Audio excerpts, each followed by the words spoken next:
यह कहानी है एक छोटे से गांव की जहां पर एक बूढ़ी माँ अपनी दो बेटियों के साथ रहती थी। बेटी काली और बेटी गोरी के साथ रहती थी। काली मेहनती और दिल की साफ थी, सांवली थी। गोरी बहुत ही सुंदर थी पर घमंडी और आलसी थी। माँ को हमेशा गोरी की चमक दिखती थी पर काली की मेहनत कभी नजर नहीं आती थी। माँ काली से कहती, तेरे हिस्से में तो बस झाड़ू पोछा है, कोई तुझे बिहार नहीं ले जाएगा। काली अक्सर सोचती थी, क्या सच में रंग ही सब कुछ है? क्या मेरी मेहनत का कोई मोल नहीं है? इसी बीच गांव में अमीर व्यापारी सेठ लाल हरिराम और उसकी पत्नी लक्ष्मी देवी अपने बेटे के लिए एक सुंदर कन्या को देख रही थी। सेठ को सिर्फ सुंदरता चाहिए थी और लक्ष्मी को अच्छे संस्कार चाहिए थे। लोगों ने कहा काली मेहनती है पर गोरी सुंदर है, और सेठ ने बिना सोचे समझे काली से अपने लड़की का रिश्ता ना कराकर गोरी से अपने लड़की का रिश्ता पक्का कर दिया। गोरी की शादी धूमधाम से हुई, लेकिन जल्द ही उसका असली स्वभाव सबके सामने आ गया। वह घर का काम करने से इनकार करने लगी, दिन भर सब पर हुक्म चलाती और हर किसी के साथ रूखा व्यवहार करती। सेठ और उसका बेटा रमेश परेशान हो गया। सेठ ने पछताते हुए कहा, हमने चेहरा देखा, दिल की गहराई को नहीं देखा।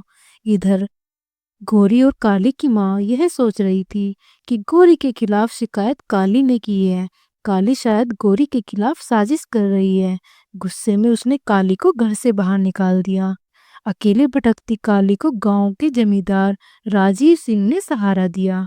काली की स्वभाव, मेहनत और सेवा भाव से पूरा घर प्रभावित हो गया। राजीव सिंह का पूरा परिवार काली का व्यवहार देखकर और उसका काम देखकर बहुत खुश हो गया। राजीव के माता पिता ने काली को अपना लिया और काली की शादी अपने बेटे राजवीर से करा दी। पहली बार काली को सम्मान और प्यार मिला। यह सब पाकर बेचारी काली बहुत ही खुश थी। पहली बार उसके काम को किसी ने सराहा था और उसकी इतनी तारीफ की थी।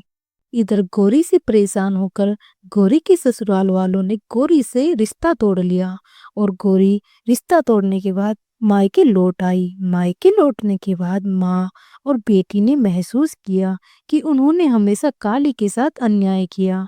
गोरी ने कहा, माँ, हमने हमेशा उसे नौकरानी समझा और आपने मुझे रानी समझा। हमने उसे सौतेली बेटी के जैसा व्यवहार किया। हमने हमेशा उसे नौकरानी बनाने की कोशिश करी। माँ रोते हुए बोली, सौंदर्य चेहरे में नहीं कर्मों में होती है, और काली की सबसे सुंदरता उसी के चेहरे में नहीं उसके काम और उसके व्यवहार में थी, जिसे हम कभी देख नहीं पाए। काली को मिला सम्मान और सच्चा प्यार, गोरी को मिला सबक और माँ को अपने कर्मों की सजा। यहीं पर काली बेचारी अपने परिवार के साथ खुशी जीवन व्यतीत कर रही थी। वहीं पर गोरी बेचारी सभी अपने कर्मों और अपने करने को लेकर रो रही थी और अपनी माँ के पास अपना जीवन व्यतीत करने लगी थी। इस कहानी से हमें यह सीख मिलती है, सौंदर्य चेहरे की नहीं होती, कर्मों की होती है। राधे राधे दोस्तों, जय श्री कृष्णा। आप सबको मेरी ये कहानी कैसी लगी प्लीज मुझे कमेंट में जरूर बताएं। अगर थोड़ी सी भी अच्छी लगी है तो मेरी वीडियो को लाइक करें, कमेंट करें, शेयर करें और मेरे चैनल को सब्सक्राइब करें। राधे राधे दोस्तों, जय श्री कृष्णा।